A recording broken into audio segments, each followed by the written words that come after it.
And what is now his stump speech as the president tries to rewrite American history to conform with his socialist worldview.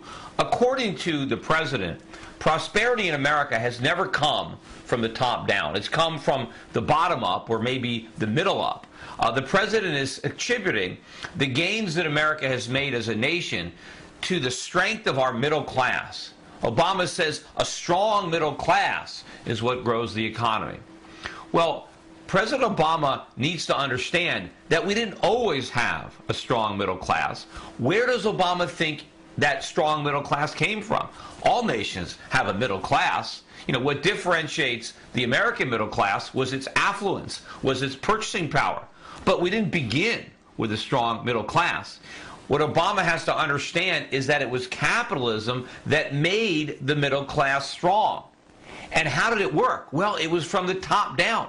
That's what happened. You had entrepreneurs who started businesses. You had capitalists who saved. You had investment in machines, in factories, in labor-saving devices that increased the productivity of the middle class. And because the middle class were more productive, thanks to investments that were made by the capitalists and by the entrepreneurs, they were able to earn higher real wages. Their living standards rose as a function of the investments and the hard work and the ingenuity of the people who the president wants to discredit, the people who are on the top, the people who made the sacrifices to accumulate the capital, that took the risks to create the businesses, that produced the products, that hired those workers, that made the middle class what it is. You see, President Obama, he's got the economic cart before the horse. America isn't great because we have a strong middle class.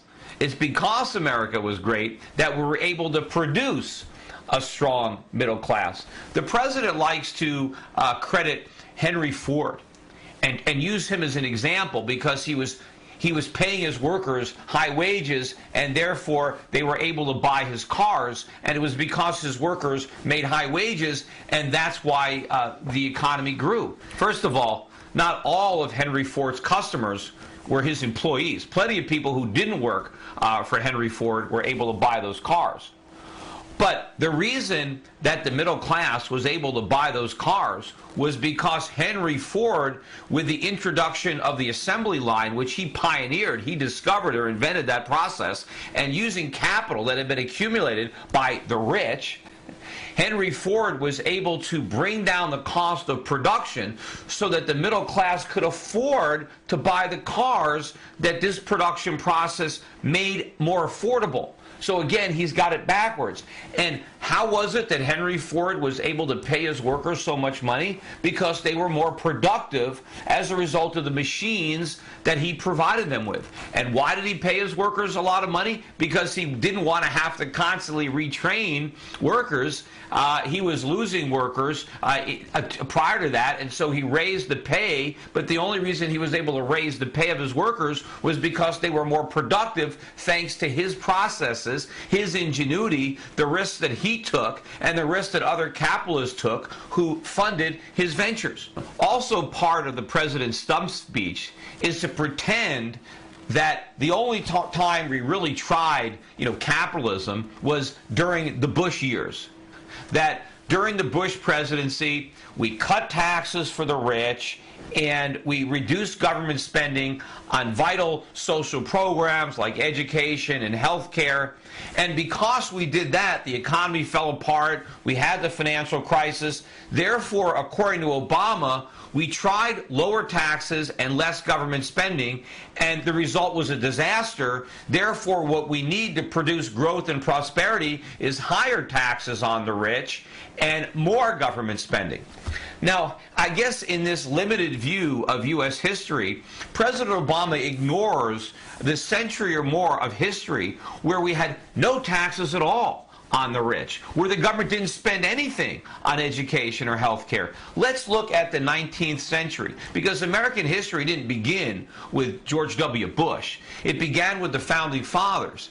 And the country that they gave us was a country of extremely limited government, where the rich paid basically no taxes at all. I mean, we all paid taxes, but they were tiny. There was no income tax on individuals or corporation. There was no inheritance tax, nothing. There were no Social Security taxes. We were a free country.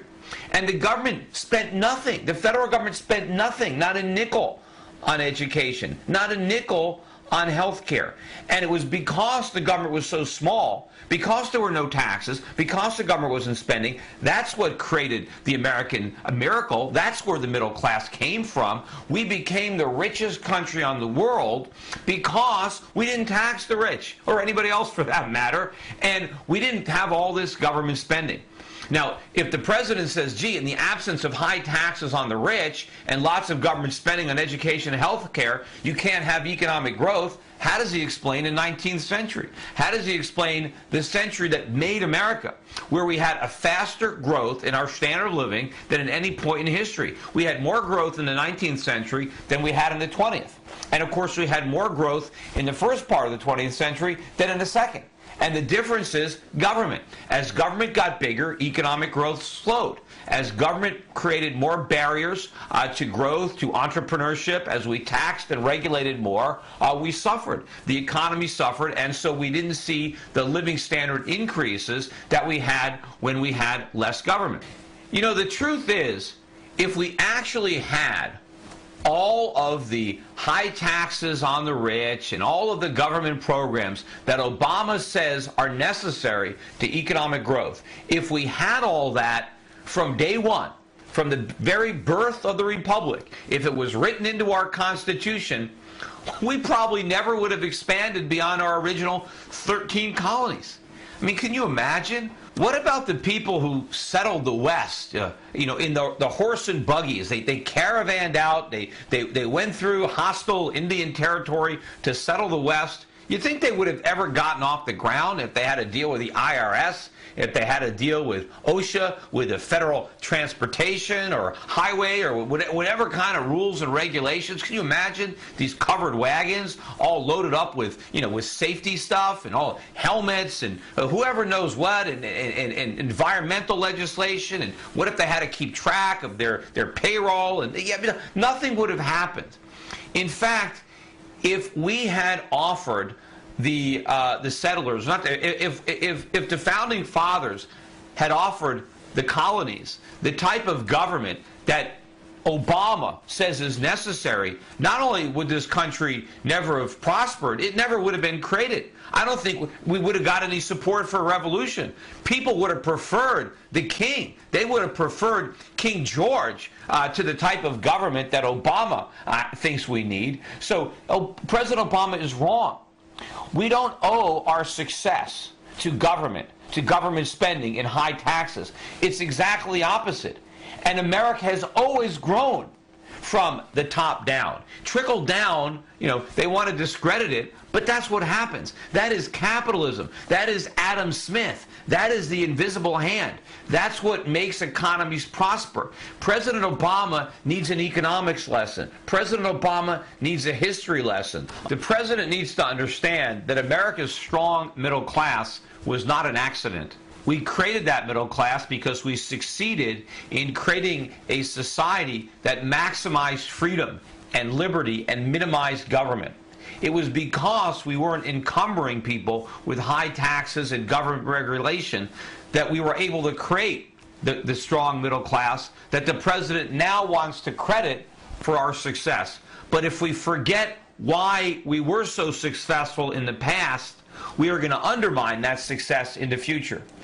In his efforts to exalt the contribution of the middle class, what President Obama is really doing is signing the death warrant for the middle class. Obama's strategy will destroy the middle class by destroying the people that helped create it, by destroying capitalism, the free market, by discrediting the entrepreneur and the hard work and the sacrifice of those who created the prosperity that so many other people enjoyed. And it wasn't an accident that so many great men did so many great things in this country. It was because the government left them alone. They were free to be great here, and they were great. They didn't have those freedoms in other countries, and more people came here. People immigrated to America to do great things because the government let them. And if we are going to destroy that incentive, if we are going to layer this economy with more regulations and more taxes because we don't think that matters, because we think as long as we have a middle class, and if the president thinks that the middle class can be created by the Federal Reserve printing money and just spending it into circulation, if the government thinks we can make the middle class richer by making the upper class poorer, he has got a rude awakening ahead of him. The unfortunate problem is, since a lot of people associate George Bush with freedom or limited government or tax cuts, it makes it easy for the president to blame the financial crisis of 2008 on capitalism, on the tax cuts, even though logically you can't do it. Emotionally, that's what the president does. That's why, if you remember, I did a lot of television interviews back in 06, 07, 08, where I was debating right-wing economists who thought everything was great. And one of the problems I constantly said was, when this phony economy falls apart, it's unfortunate that not enough free market economists were doing what I was doing, because they were giving the free market a bad name, and they were setting us up once the market collapsed to be the fall guys, and basically handing this script to Obama to try to blame the demise on too little government. The reality is, for all their talk, yes, Bush cut taxes, but taxes were still high.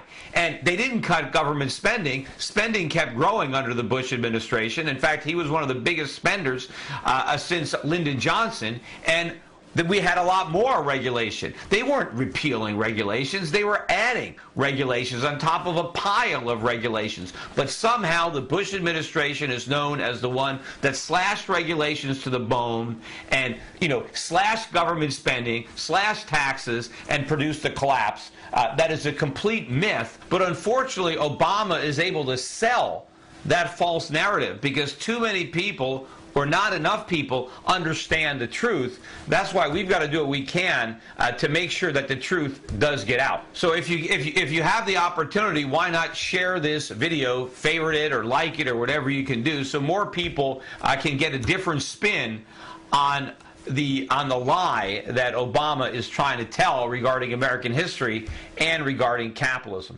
That's it for today.